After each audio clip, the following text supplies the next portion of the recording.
السلام علیکم، آپ دیکھ رہے ہیں پرائم نیوز اور میں ہوں ہانیہ رحمان۔ شامل کرتے ہیں دنیا بھر اور پاکستان سے بریکنگ ہیڈ لائن۔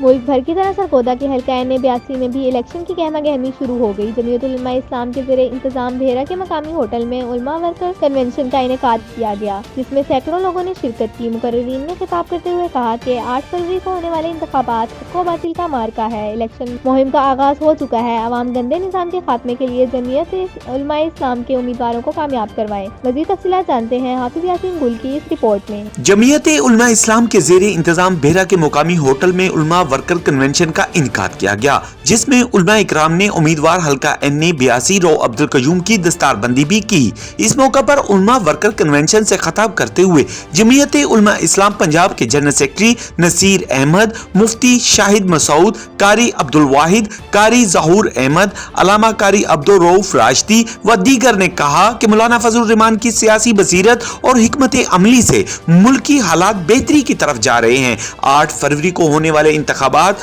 حق و باطل کا معرکہ ہے۔ الیکشن مہم کا آغاز ہو چکا ہے۔ عوام گندے نظام کے خاتمے کے لیے جمعیت کے امیدواروں کو کامیاب کروائیں۔ امیدوار حلقہ این82 رو عبدالقیوم نے خطاب کرتے ہوئے کہا کہ ملک میں اسلامی نظام ہی ہمارے مسائل کا واحد حل ہے۔ جمعیت کا واحد مقصد خدا کی زمین پر اس کے نظام کا نفاذ ہے اور جمعیت اپنے قائد مولانا فضل الرحمان کی قیادت میں اس کے لیے کوشاں ہے۔